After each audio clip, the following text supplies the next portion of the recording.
अनुमान रुपये 2,90,879 करोड़ है।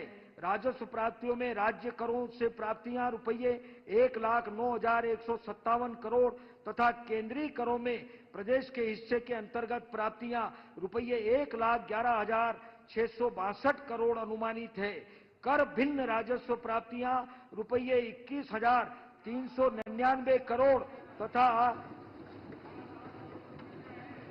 केंद्र सरकार से सहायक अनुदान अंतर्गत प्राप्तियां रुपये 48,661 करोड़ अनुमानित है। वित्तीय वर्ष 2025-26 के लिए प्रदेश के स्वयं के कर राजस्व एवं गैर कर राजस्व में वर्ष 2024-25 के बजट अनुमान की तुलना में लगभग 6.4% अधिक होने का अनुमान है। राजस्व प्राप्तियों का वर्ष 2024-25 का बजट अनुमान रुपये 6,63,344 करोड़ रहा है, जिसमें रुपये 27,535 करोड़ की वृद्धि कर वर्ष 2025-26 के लिए रुपये 2,90,879 करोड़ का प्रावधान प्रस्तावित है। कुल व्यय वर्ष 2025-26 के लिए कुल विनियोग की राशि रुपये 4,21,032 करोड़, राजस्व व्यय रुपये 2,90,261 करोड़ तथा पूंजीगत परिव्यय रुपये 85,076 करोड़ प्रस्तावित है। सामाजिक आर्थिक उत्थान की योजनाओं के लिए वर्ष 2025-26 के लिए समग्र रूप से बजट अनुमान रुपये 2,01,282 करोड़ है। मुख्य शीर्षवार बजट अनुमान खंड 1 में उपलब्ध है। वर्ष 2024-25 का कुल व्यय बजट अनुमान रुपये 3,26,383 करोड़ का है, जिसमें रुपये 48,954 करोड़ की वृद्धि कर वर्ष 2025-26 के लिए रुपये 3,75,337 करोड़ का प्रावधान प्रस्तावित है। शुद्ध लेन देन के लिए वर्ष 2024-25 का बजट अनुमान रुपये 3,810 करोड़ का है। वर्ष 2025-26 की कुल प्राप्तियां रुपये 3,75,340 करोड़ तथा कुल व्यय रुपये 3,75,337 करोड़ अनुमानित होने से वर्ष 2025-26 का शुद्ध लेन देन रुपये 2,06 लाख अनुमानित है। राजकोषीय स्थिति। राजकोषीय घाटे की सामान्य सीमा राज्य के सकल घरेलू उत्पाद की 3% है। भारत सरकार द्वारा पूंजीगत निवेश के लिए राज्यों को विशेष सहायता योजना में वर्ष 2025-26 के लिए रुपये 11,000 करोड़ दीर्घकालीन ब्याज रहित ऋण सहायता राज्य के सकल घरेलू उत्पाद का 0.65% प्राप्त होने का अनुमान है, जो राजकोषीय घाटे की सीमा से पृथक है। साथ ही भारत सरकार के दिशा निर्देशों के अनुसार वर्ष 2021-22 से वर्ष 2023-24 में राज्य द्वारा अनुपयोगी बोलने का मौका मिलेगा, आपको बोलने का मौका मिलेगा। बजट 1.01% वित्त मंत्री जी बोल रहे हैं। जो राजकोषीय उत्तरदायित्व एवं बजट प्रबंधन अधिनियम द्वारा निर्धारित के अलावा कुछ रिकॉर्ड में नहीं आएगा का उपयोग वित्त वर्ष 2025-26 में किया जाना प्रस्तावित है। उपरोक्तों को ध्यान में रखकर यह बजट अनुमान तैयार किया गया है। वर्ष 2025-26 में राजकोषीय घाटा रुपये 78,902 करोड़ अनुमानित है, जो राज्य के सकल घरेलू उत्पाद का 4.66% है। वर्ष 2025-26 में रुपये 618 करोड़ का राजस्व अधिक अनुमानित है।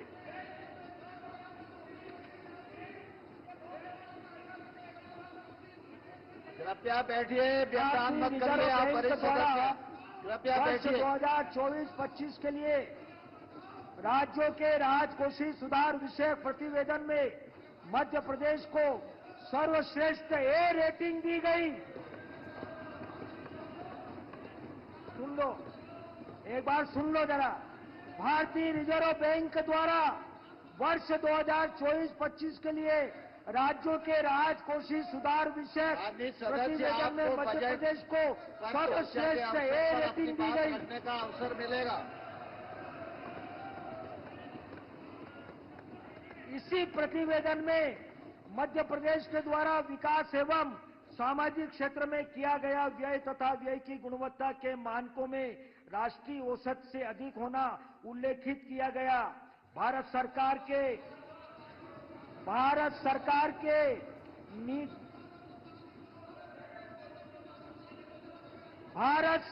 के नीति आयोग द्वारा राज्यों के फिस्कल हेल्थ इंडेक्स संबंधी प्रतिवेदन में बजट राशि के व्यय की गुणवत्ता की दृष्टि में मध्य प्रदेश राज्य देश में प्रथम स्थान पर।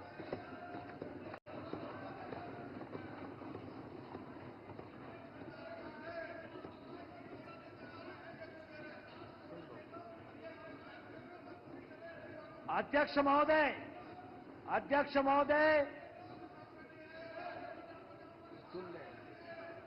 महोदय, मैं बजट भाषण का समापन इस भावना के साथ करना चाहूंगा कि हमारा प्रदेश, सुन लो, हमारा प्रदेश देश के मध्य में है, इसलिए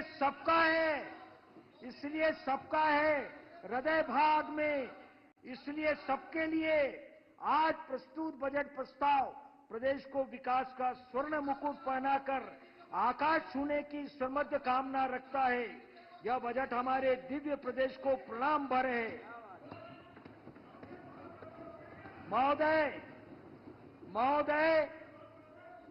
महोदय, मैं माननीय मुख्यमंत्री जी, मंत्री परिषद के साथियों, माननीय विधायकों, उद्योग व व्यवसाय जगत के महानुभावों एवं अर्थशास्त्रियों का आभारी हूं, जिनके परामर्श से बजट को सर्वहितकारी स्वरूप दिया जा सका है।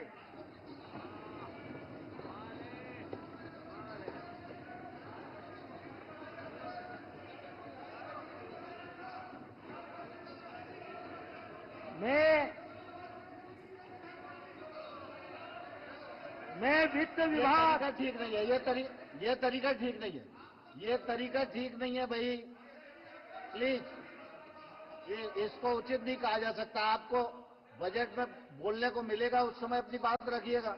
नहीं, प्लीज। वित्त मंत्री जी, मैं वित्त विभाग के समस्त अधिकारियों एवं कार्मिकों का भी आभारी हूं, जिन्होंने अथक परिश्रम व प्रतिबद्धता से बजट को तैयार करने में सहयोग किया है। माननीय महोदय, मैं हमारी सरकार के बजट प्रस्ताव को इन शुभ भावों के साथ सदन को सौंप रहा हूं। आंकड़े नहीं, विश्वास लिखा है, हमने अब आकाश लिखा है। जय हिंद, जय मध्य प्रदेश।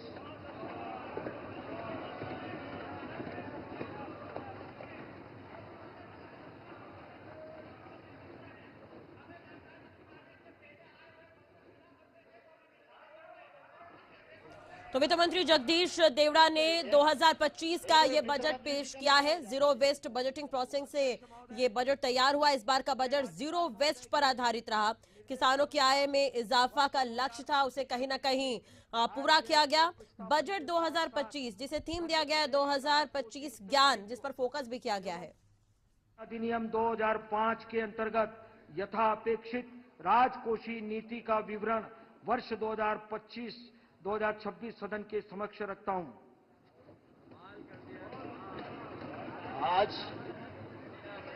आज दीर्घा में केंद्र सरकार के कृषि एवं ग्रामीण विकास मंत्री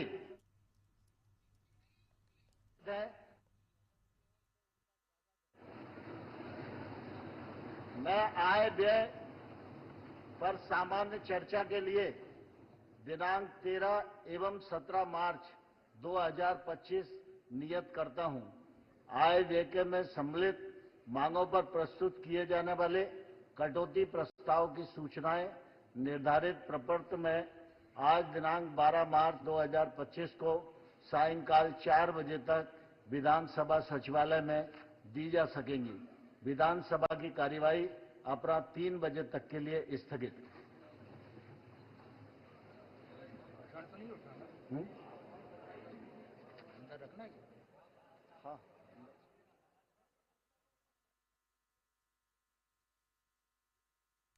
तो बजट की बड़ी बातें भी हम आपको ग्राफिक्स के जरिए बता रहे हैं क्या कुछ आज के बजट में खास रहा है। मध्य प्रदेश का ये काफी अहम बजट 4,21,000 करोड़ का ये बजट में 15% की बढ़ोतरी और 22 साल में जीएसडीपी में 17 गुना इजाफा।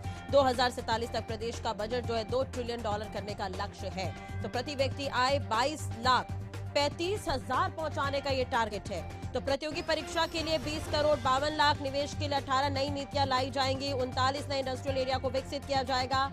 आकांक्षा योजना के लिए 20 करोड़ 52 लाख, एसटी के विकास के लिए 47,000 करोड़। तो मध्य प्रदेश का ये बजट 2025 हम आपको ग्राफिक्स के जरिए भी लगातार बताने की कोशिश कर रहे हैं कि क्या कुछ खास रहा।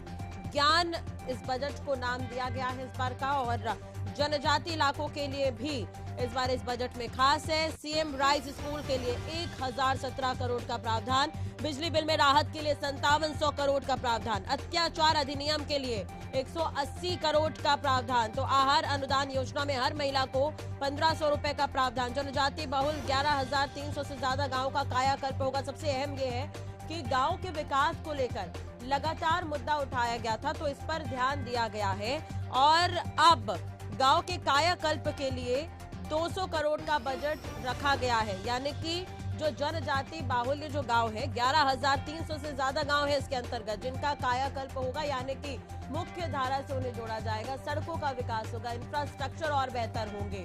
तो शहरों से जोड़ने के लिए कई बेहतरीन जो काम है वो गाँव के लिए किया जाएगा। इंडस्ट्रियल एरिया में 5,000 से ज्यादा कामकाजी महिला hostel, MP institute of technology खोलने का भी लक्ष्य रखा गया है। प्रदेश में 22 नए आईटीआई खोले जाएंगे, यानी कि युवाओं के लिए भी काफी अहम है ये।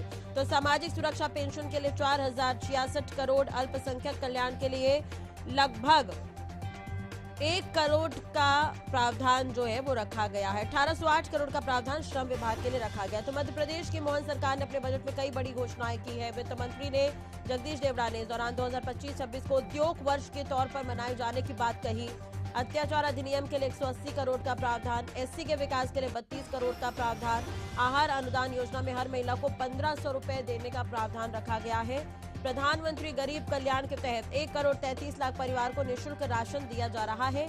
प्रदेश के नागरिकों बीमा समिति का गठन किया जाएगा। लाडली बहना को केंद्र की योजना से जोड़ने का काम किया जाएगा। इस बार का ये जो बजट है वो किसानों पर फोकस रहा, महिला और गरीबों पर भी फोकस रहा।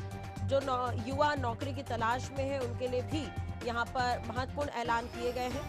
आपको बता दें कि 22 आईटीआई कॉलेज खोले जाने की बात कही गई है। इसके अलावा धार में डायनासोर जीवाश्म केंद्र बनाया जाएगा। खनिजों का संरक्षण भी किया जाएगा। सिंचाई परियोजना के लिए भी 17,863 करोड़ की राशि, कृषि के लिए 58,257 करोड़ की राशि, श्रम विभाग के लिए 1108 करोड़ की राशि का प्रावधान किया जा रहा है। तो इस दौरान के बजट में युवाओं को, बुजुर्गों को कई तरह की राहत देने की कोशिश की गई है। तो मध्य प्रदेश का ये बजट और बड़ी बातें बजट की हम आपको बता रहे हैं ग्राफिक्स के जरिए, आप देख सकते हैं लगातार।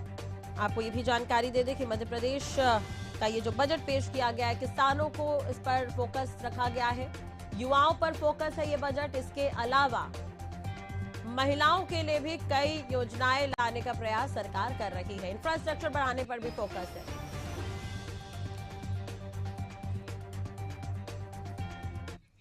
तो बजट पर लगातार हम बात कर रहे हैं और पल पल की अपडेट भी हम आपको टीवी स्क्रीन पर दे रहे हैं ग्राफिक्स के जरिए। इसी बीच ये बड़ी खबर आपको बता दें, बजट से जुड़ी इस वक्त की बड़ी खबर। तो मध्य प्रदेश का ये बजट पेश हो गया है। मोहन सरकार का ये दूसरा बजट पेश हुआ है। युवाओं पर ये केंद्रित रहा, इसके अलावा महिलाओं पर केंद्रित रहा, किसानों का भी विशेष ध्यान रखा गया है। शिक्षा को लेकर कई महत्वपूर्ण ऐलान किए गए हैं। मध्य प्रदेश के युवाओं को एआई में दक्ष किया जाएगा। तो राष्ट्रीय रक्षा विश्वविद्यालय भी खोले जाएंगे, आईटीआई भी खोले जाएंगे।